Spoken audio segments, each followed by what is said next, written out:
नमस्कार प्यारे विद्यार्थियों, एक बार फिर आपका स्वागत है आपके अपने यूट्यूब चैनल ज्ञानबीन हिमालय क्लासेस में। आप लोग अतुल महेश्वरी छात्रवृत्ति परीक्षा की तैयारी कर रहे हैं और आप लोगों की क्लासें संविधान की क्लासें चल रही हैं, इतिहास की भी क्लासें आप लोगों को कराई गई हैं। साइंस से संबंधित जो भी प्रश्न आने की उम्मीद है वो सभी प्रश्न आप लोगों को पढ़ाए गए हैं ज्ञानबीन हिमालय यूट्यूब चैनल के माध्यम से। तो आप लोग के जो मैसेज आ रहे हैं, कह रहे हैं सर हिंदी से संबंधित भी प्रश्नों का अध्ययन कराइए, हिंदी के प्रश्न 10 आ रहे हैं तो उनका किस प्रकार से हमें करना है, तो उसके बारे में वीडियो डालिए। तो आज हम आपको इस वीडियो के माध्यम से हिंदी से संबंधित क्वेश्चन कराएंगे। तो हिंदी का जो पहला टॉपिक होता है वर्णमाला, हिंदी का कौन सा टॉपिक है? वर्णमाला। तो उससे संबंधित आपको प्रश्न कराएंगे। तो पहला प्रश्न आप लोग देखिए और अपने दोस्तों को भी वीडियो को शेयर करिए और बाकी सबसे कहिए कि आप लोग इस चैनल के माध्यम से तैयारी कर सकते हैं और इस चैनल के माध्यम से तैयारी करने का कोई भी चार्ज आपसे नहीं लिया जाता है। तो आप लोग ज़्यादा से ज़्यादा इस वीडियो को शेयर करें। तो पहला क्वेश्चन है कि हिंदी किस भाषा का शब्द है? क्वेश्चन क्या बनता है कि हिंदी किस भाषा का शब्द है? तो किस भाषा का? फारसी भाषा का शब्द है। तो हिंदी किस भाषा का शब्द है? फारसी भाषा का शब्द है। पूछा जाए आपसे कि राष्ट्रीय हिंदी दिवस कब मनाया जाता है? तो राष्ट्रीय हिंदी दिवस 14 सितंबर को मनाया जाता है। और विश्व हिंदी दिवस कब मनाया जाता है? तो 10 जनवरी को विश्व हिंदी दिवस मनाया जाता है। इतनी बात आप लोगों के समझ में आ गई। तो पहले 3 क्वेश्चन जैसे समझ लिए हैं, एक क्वेश्चन के माध्यम से हमने अन्य क्वेश्चन भी किए हैं। कि पहला क्वेश्चन ये है कि हिंदी जो शब्द है वह किस भाषा का है? तो फारसी का है। और राष्ट्रीय हिंदी दिवस कब मनाया जाता है? 14 सितंबर को। और विश्व हिंदी दिवस कब मनाया जाता है? 10 जनवरी को। इतनी बात समझ आ गई। अब हम प्रश्न नंबर 2 देखते हैं। प्रश्न नंबर 2 में पूछा गया है कि वर्ण कितने प्रकार के होते हैं? वर्ण कितने प्रकार के होते हैं? तो वर्ण 2 प्रकार के होते हैं, एक स्वर होता है, एक व्यंजन होता है। और स्वरों की संख्या कितनी होती है? स्वरों की संख्या 11 होती है और व्यंजनों की संख्या 33 होती है। और एक बात ये भी ध्यान रखना कि कहीं कहीं पर स्वरों की संख्या 10 भी होती है। कितनी? 10। 10 कब होती है? जब ऋ को उच्चारण ऋ को शामिल नहीं करते, ऋ को शामिल नहीं करते हैं स्वरों में, तो वहाँ पे स्वरों की संख्या 10 होती है। किस आधार पे 10 होती है? अगर आपसे पूछा जाए कि उच्चारण की दृष्टि के आधार पर स्वरों की संख्या कितनी है, तो आप लोगों को 10 बतानी है। कितनी बताओगे? आप लोगों को 10 बतानी। कितनी? 10। अगर वैसे पूछी जाए स्वरों की संख्या कितनी है, तो आप लोगों को 11 इसका सही आंसर होगा। इतनी बात समझ आ गई? सही। अब आप देखिए कि अगर आपसे पूछा जाए कि भाषा की सबसे छोटी लिखित इकाई क्या है? वर्ण। भाषा की सबसे छोटी लिखित इकाई क्या है? तो वर्ण हो जाएगी। अगर आपसे पूछा जाए कि भाषा की सबसे छोटी उच्चारित इकाई क्या? उच्चारित इकाई। तो उच्चारण जब करेंगे तो कौन सी? तो ध्वनि। कौन सी? ध्वनि। तो बात समझ आई कि भाषा की सबसे छोटी उच्चारण वाली इकाई पूछी जाए तो क्या हो जाएगा? ध्वनि हो जाएगा। और भाषा की सबसे छोटी लिखित इकाई क्या हो जाएगी? वर्ण। इतनी बात समझ आई। क्वेश्चन नंबर आप लोग 3 देखिए। क्वेश्चन नंबर 3 में क्या पूछा गया है कि हिंदी वर्णमाला में व्यंजनों की संख्या कितनी है? हिंदी वर्णमाला में व्यंजनों की संख्या कितनी है? तो हिंदी वर्णमाला में व्यंजनों की संख्या कितनी है? 33। कितनी? 33। और स्वरों की संख्या कितनी है? 11। इतनी बात समझ आ गई। अब आपसे देखो 33 व्यंजन है, उनका विभाजन किस तरीके से किया जाता है? तो 33 जो व्यंजन होते हैं उनका विभाजन जैसे स्पर्शी व्यंजन के माध्यम से किया जाता है। किससे? स्पर्शी व्यंजन और उष्ण व्यंजन और अंतस्थ व्यंजन। अंतस्थ व्यंजन। तो इनको क्रम से अगर देखना चाहें आप लोग, क्रम से इस तरीके से रहेंगे। तो पहले स्पर्शी व्यंजन, क्या? पहले स्पर्शी व्यंजन, दूसरे नंबर पे अंतस्थ व्यंजन, अंतस्थ व्यंजन, और चौथे नंबर पे उष्ण व्यंजन, जिसको हम बोलते हैं संघर्षी व्यंजन। स्पर्शी व्यंजनों की संख्या कितनी होती है? 25। और अंतस्थ व्यंजनों की संख्या कितनी होती है? 4। और उष्ण व्यंजनों की संख्या कितनी होती है? 4। इतनी बात समझ में आ गई आप लोगों को? आप लोग देखिए क्या क्वेश्चन था। हिंदी वर्णमाला में व्यंजनों की संख्या कितनी है? 33 है। कितनी? 33 है। और जिसमें पूछा जाए आपसे कि अंतस्थ व्यंजन कितने हैं, तो अंतस्थ व्यंजन 4 होते हैं। कितने? 4 होते हैं। और उष्ण व्यंजन कितने होते हैं? 4 होते हैं। इतनी बात समझ आ गई।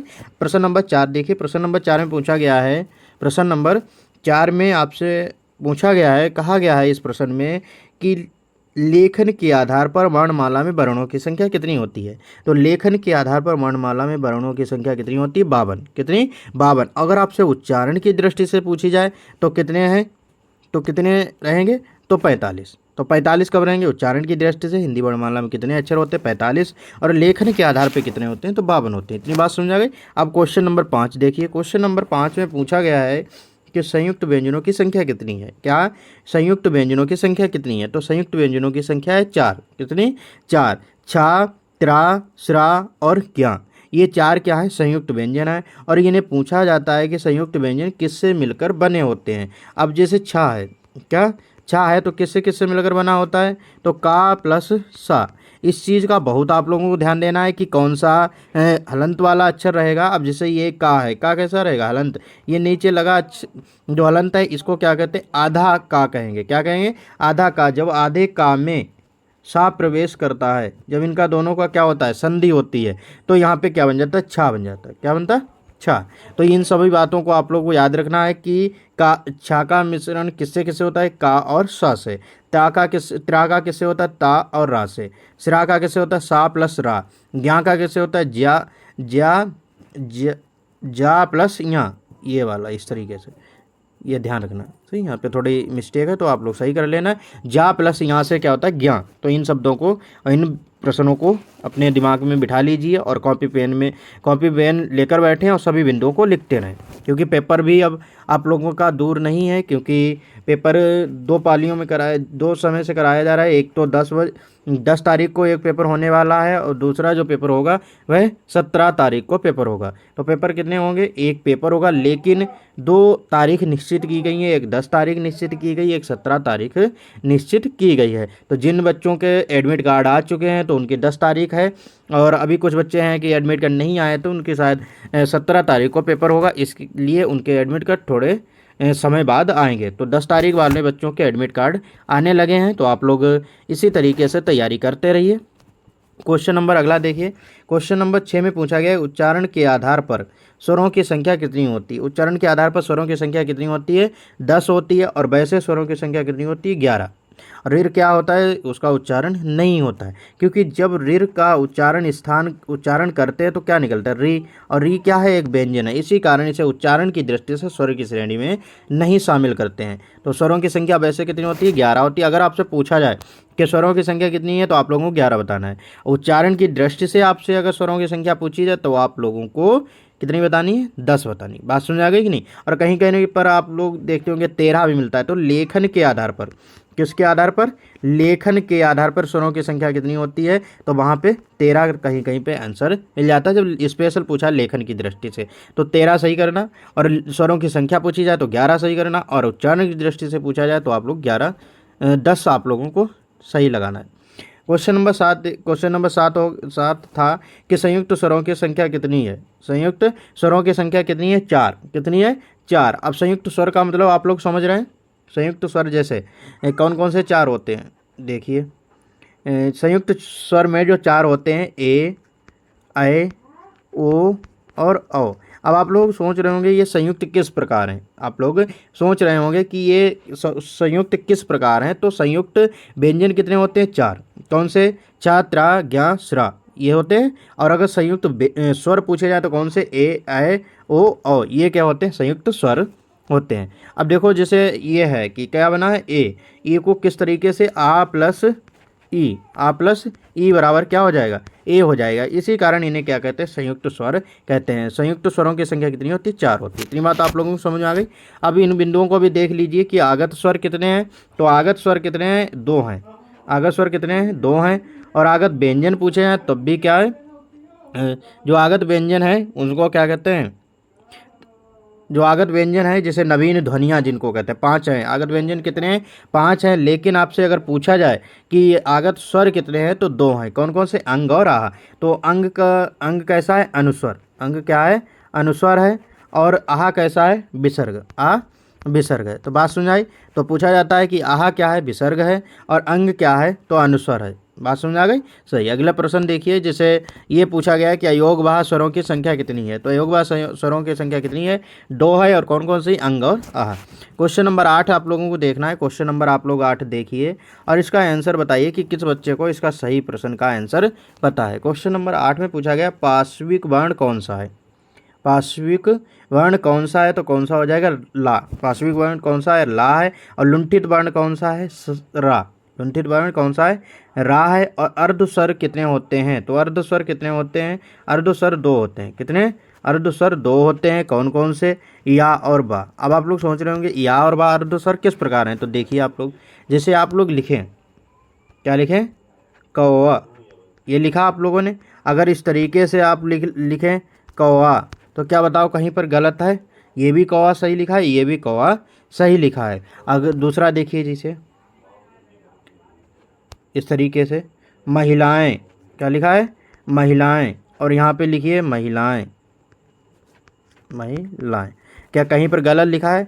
तो या जो है ए का मतलब स्वर का भी कार्य कर सकता है, या क्या है व्यंजन है, और यहाँ पे ए को भी प्रयोग कर रहे हैं एक ही जगह, क्या गलत लिख रहे हैं? नहीं लिख रहे हैं। इसी कारण इसे क्या कहा जाता है? अर्ध स्वर भी कहा जाता है। अगला क्वेश्चन देखिए, क्वेश्चन नंबर 9 है। क्वेश्चन नंबर 9 में पूछा गया है कि नवीन ध्वनियों की संख्या कितनी है? नवीन ध्वनियों की संख्या कितनी है? तो नवीन ध्वनियाँ 5 होती हैं। कौन कौन सी? का, खा, गा, जा और फा। नवीन ध्वनियाँ कितनी होती? 5 होती। का, खा, जा और नहीं, गा, जा और फा, ये नवीन ध्वनियाँ होती हैं। पूछी जाती किस भाषा से संबंधित होती हैं? तो अरबी भाषा, अरबी और फारसी भाषा, अरबी और फारसी भाषा, अरबी और फारसी भाषा। इन्हें विदेशी व्यंजन भी कहते हैं। क्या कहते हैं? विदेशी व्यंजन कहते हैं। और इनका अन्य नाम क्या है? इन्हें आगत व्यंजन भी कहते हैं। क्या कहते हैं? आगत व्यंजन भी कहते हैं। आगत व्यंजनों की संख्या कितनी? 5 है। और आगत स्वरों की संख्या कितनी? 2 है। और नवीन ध्वनियाँ, इनका नाम क्या है? नवीन ध्वनियाँ हैं। और नवीन ध्वनियाँ किस भाषा से संबंधित है? अरबी और फारसी। आप लोग देख रहे हैं कि जितनी भी नवीन ध्वनियाँ हैं, जितने भी नवीन अक्षर हैं, तो इनके नीचे देख रहे हैं एक बिंदी लगी है। तो इस बिंदी को क्या कहा जाता है? नुक्ता। क्या कहते हैं? इस बिंदी को नुक्ता कहा जाता है। क्वेश्चन नंबर आप लोगों को 11 देखना है। क्वेश्चन नंबर 11 में पूछा गया है कि हिंदी वर्णमाला प्रत्येक वर्ण में वर्णों की संख्या कितनी होती है? हिंदी वर्णमाला में प्रत्येक वर्णों की संख्या कितनी होती है? तो प्रत्येक वर्ग में कितने वर्ण होते हैं? 5। कितने? 5 वर्ण होते हैं। जैसे आप लोगों को देखना है, देखो कि जैसे ये का वर्ग है, क्या? का वर्ग है। और का वर्ग में कितने अक्षर होते हैं? 5। का, खा, गा, घा और ये या।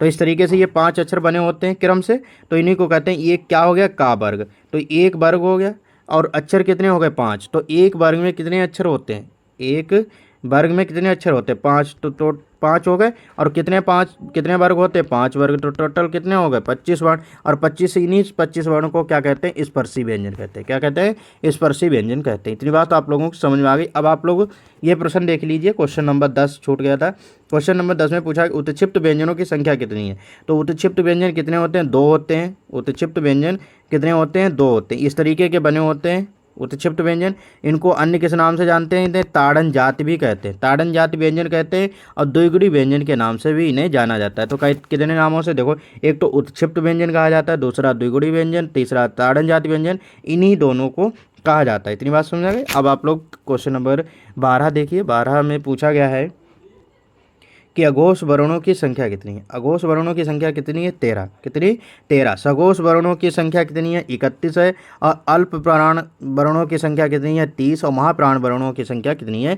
14 है। तो इन बातों को, इन प्रश्नों को भी आप लोग याद रखना। जितने भी आप लोगों को हम ये सफलता की अंतिम डोज के महत्वपूर्ण संबंधित जितने भी क्लास करा रहे हैं, तो आप लोग मान के रखिए कि एग्ज़ाम की दृष्टि से बहुत ही ज़्यादा महत्वपूर्ण प्रश्न है। ये सभी प्रश्न आप लोग अच्छे से करते रहिए। कॉपी पेन लेकर बैठा करें। जब भी क्लास करें तो सभी बिंदुओं को आप लोग कॉपी पेन में लिखते रहा करें। तो क्वेश्चन नंबर आप लोग 13 देखिए। क्वेश्चन नंबर 13 में पूछा गया है कि अंत्यस्थ व्यंजनों की संख्या कितनी है? अभी आप लोगों को बताइए, तो आप लोग कमेंट करें, बताइए कि अंत्यस्थ व्यंजनों की संख्या कितनी है? अंत्यस्थ व्यंजनों की संख्या कितनी है? 4। कितनी?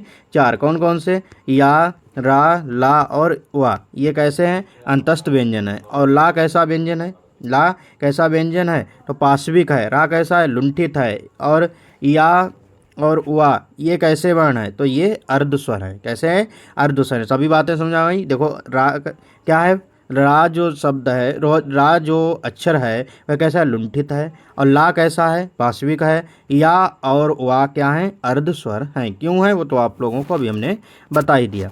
अब आप लोग बताइए संघर्षी व्यंजन कितने होते हैं? तो अंतस्थ व्यंजन 4 होते हैं। संघर्षी व्यंजन कितने होते हैं? 4 होते हैं। कौन से? सा और हा। ये कैसे होते हैं? संघर्षी व्यंजन होते हैं, जिनको हम लोग ऊष्म व्यंजन भी कहते हैं। क्वेश्चन नंबर ऊष्ण व्यंजन भी कहते हैं। क्वेश्चन नंबर अगला देखिए। क्वेश्चन नंबर 14 आप लोगों को बताना है स्वर किसे कहते हैं? तो स्वर स्वतंत्र रूप से बोले जाने वाले जो वर्ण होते हैं उनको क्या कहते हैं? स्वर कहते हैं। और व्यंजन किसको कहते हैं? ऐसे वर्ण जो स्वरों की सहायता से बोले जाते हैं तो उनको व्यंजन कहते हैं। और व्यंजनों की संख्या कितनी है? 33 है। और स्वरों की संख्या कितनी है? 11 है। और उच्चारण की दृष्टि से स्वरों की संख्या 10 है और लेखन के आधार पर स्वरों की संख्या 13 है। इतनी बात समझ आ गई? सही। अगला प्रश्न देखिए। अगला प्रश्न है क्वेश्चन नंबर 15। क्वेश्चन नंबर 15 पूछा गया भाषा की सबसे छोटी इकाई क्या है? भाषा की जो सबसे छोटी इकाई है ध्वनि। भाषा की सबसे छोटी इकाई अगर आपसे पूछी जाए ध्वनि। और भाषा की सबसे छोटी लिखित इकाई क्या? अब जैसे शब्द लग गया लिखित इकाई, क्या लिखित इकाई लग जाए शब्द तो आप लोग बताना वर्ण। क्या हो जाएगा? वर्ण हो जाएगा। अगर आपसे पूछा जाए कि भाषा की सबसे छोटी इकाई तो ध्वनि, और ये पूछा जाए भाषा की सबसे छोटी उच्चारित इकाई तो ध्वनि। बात समझ आ गई कि नहीं? और भाषा की सबसे छोटी लिखित इकाई तो वर्ण। इतनी बात आप लोगों के समझ में आ गई है। आप लोग कॉपी पेन लेकर बैठे होंगे, सभी बिंदुओं को आप लोग नोट कर रहे होंगे। इसी प्रकार आप लोग नोट करते रहिए। क्वेश्चन नंबर अगला है, क्वेश्चन नंबर 16 में कहा गया है कि भाषा की सबसे छोटी सार्थक इकाई क्या होती है? भाषा की सबसे छोटी सार्थक इकाई क्या होती है? तो शब्द। सार्थक मतलब जिसका कोई अर्थ हो, तो वो क्या है? भाषा की सबसे छोटी सार्थक इकाई है।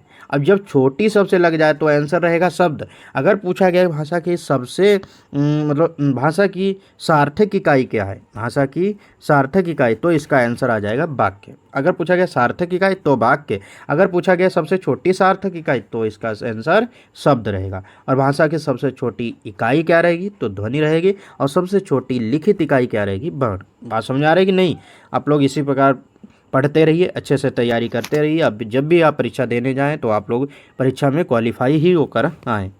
क्वेश्चन नंबर 17 देखिए। क्वेश्चन नंबर 17 में पूछा गया भाषा की सार्थक इकाई क्या है? अभी देखो हमने आपको बताया कि भाषा की सार्थक इकाई अगर आपसे पूछा जाए वाक्य, और भाषा की सबसे छोटी सार्थक इकाई पूछी जाए तो क्या हो जाएगा? शब्द। क्लियर? और भाषा की सबसे छोटी इकाई पूछी जाए तो ध्वनि। और भाषा की सबसे छोटी लिखित इकाई पूछी जाए तो क्या हो जाएगा? वर्ण। क्लियर सभी प्रश्न? सही। क्वेश्चन नंबर 18 देखिए। विश्व हिंदी दिवस कब मनाया जाता है? तो विश्व हिंदी दिवस 10 जनवरी को मनाया जाता है। भाषा से संबंधित अनुसूची जो है वो कौथी है? तो भाषा का उल्लेख किस अनुसूची में? तो अनुसूची 8 में उसके उल्लेख है। राष्ट्रीय हिंदी दिवस कब मनाया जाता है? 14 सितंबर को मनाया जाता है। राजभाषा का उल्लेख किस भाग में? तो 17 में। राजभाषा का उल्लेख है किस भाग में? 17 में। और आर्टिकल कहाँ से कहाँ तक? तो 343 से 351 तक। यह संविधान में भाग है 17 जिसमें राजभाषा का उल्लेख किया गया है। विश्व हिंदी दिवस 10 जनवरी और राष्ट्रीय हिंदी दिवस 14 सितंबर को मनाई जाती है। बी का उच्चारण 20 क्वेश्चन नंबर 20 है कि ऋढ़ का उच्चारण स्थान क्या है? तो ऋढ़ का उच्चारण स्थान क्या है? मूर्धा। क्या? ऋढ़ का जो उच्चारण स्थान है मूर्धा है। बात सुन आई कि नहीं? अब आप लोग एक बार ये भी देख लीजिए, जैसे ये आ है, मतलब आ, तो इनका उच्चारण स्थान पूछा जाए क्या हो जाएगा? कंठ। क्या? कंठ। और इसका अगर उच्चारण स्थान पूछा जाए कंठ हो जाएगा। क्या? कंठ हो जाएगा। एक बार इनको देखिए, ई और ई, इन दोनों का उच्चारण स्थान क्या रहेगा? तालु। क्या? इन दोनों का उच्चारण स्थान क्या रहेगा? तालु रहेगा। इसके बाद देखिए ऊ और ऊ, इन दोनों का उच्चारण स्थान रहेगा ओष्ठ। ये ध्यान रखना, उच्चारण स्थान भी पूछे जाते हैं। ऋढ़ का और ऋढ़ का उच्चारण स्थान क्या रहेगा? ये इसका अभी हमने बताया आपको क्या रहेगा? इसका रहेगा मूर्धा। इस वर्ण का उच्चारण स्थान क्या है? मूर्धा है। बात समझ आ गई? आप लोग जैसे सोच रहे होंगे इनका भी बताइए, ए और ए का, तो इनका क्या हो जाता है? कंठ प्लस तालु। कंठ प्लस तालु इनका उच्चारण स्थान होता है। क्यों? क्योंकि देखो हमने अभी बताया था आप लोगों को कि इनका जो मिलन होता है, जैसे इनका जो निर्माण होता है दो अक्षरों से होता है। जैसे एक आ और प्लस ई। अब आ कंठ से बोला जाता है। आ कहाँ से बोला जाता है? कंठ से। ई कहाँ से बोली जाती है? तो तालु से। तो दोनों को अगर मिला दें तो क्या बनता है? ए ए ही तो बनते हैं।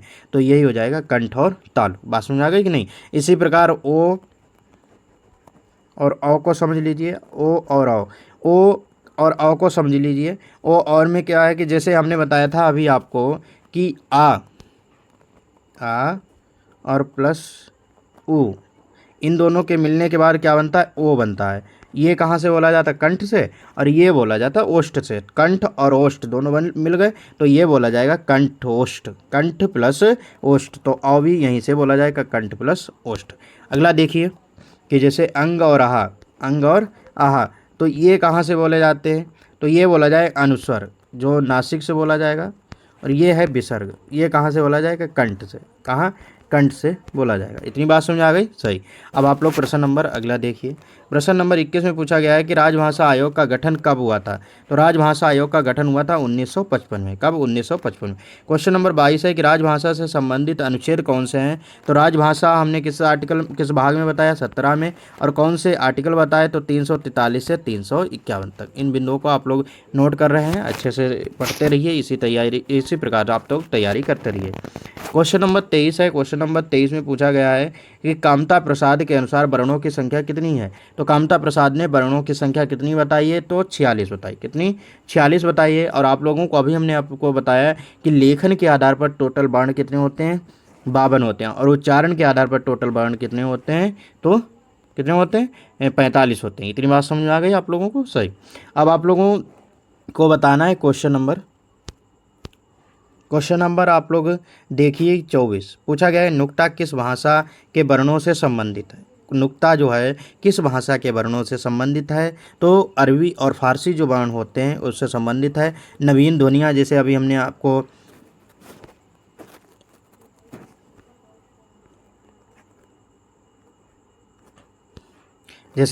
आपको जैसे ये वर्ण बताया था, वहाँ पे जितने भी वर्ण लिखे थे उनके नीचे बिंदी लगी होती थी।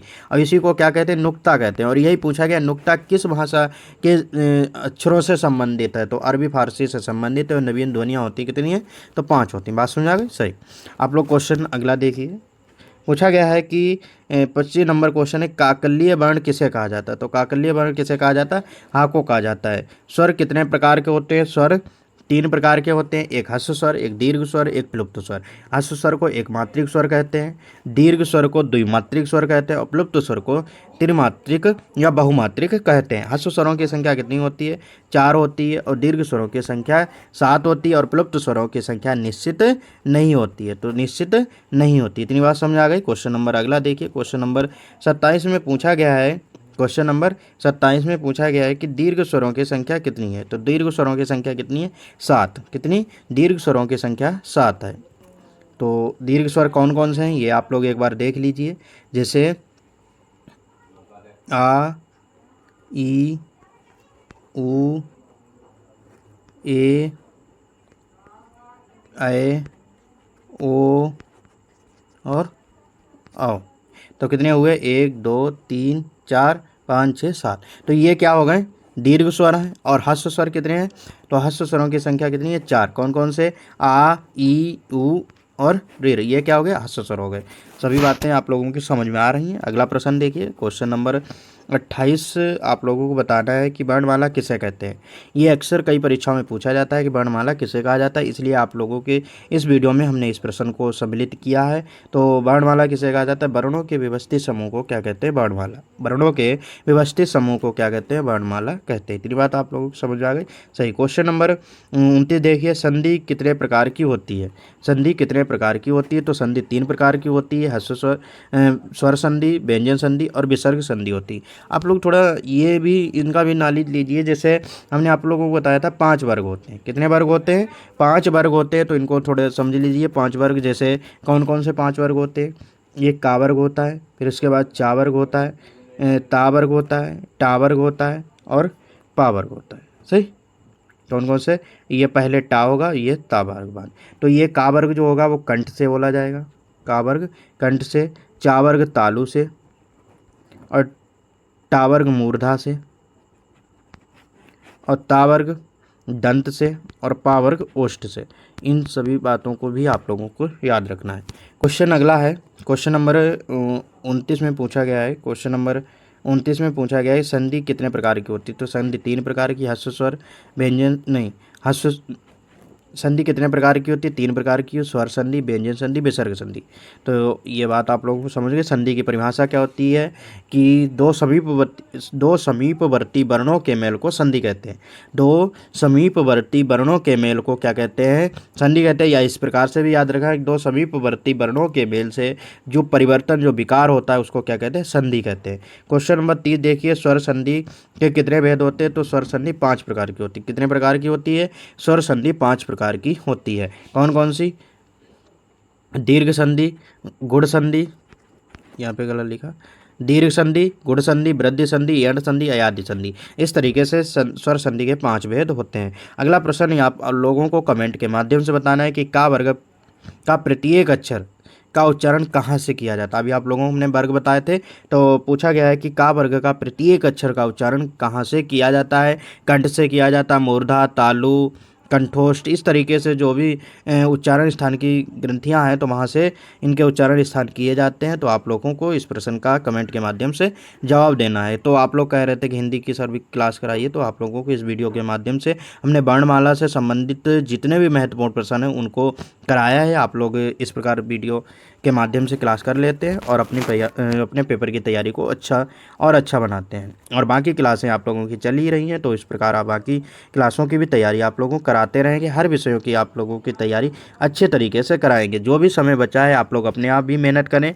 और आप लोगों को 2 या 1 दिन में हम मॉडल पेपर कराने वाले हैं, जो भी अतुल माहेश्वरी छात्रवृत्ति परीक्षा की दृष्टि से पेपर को नज़र में रखते हुए आप लोगों का एक पेपर कराएंगे। देखते हैं कितने मार्किंग आप लोगों की बन रही है। तो आज की वीडियो में इतना ही, धन्यवाद।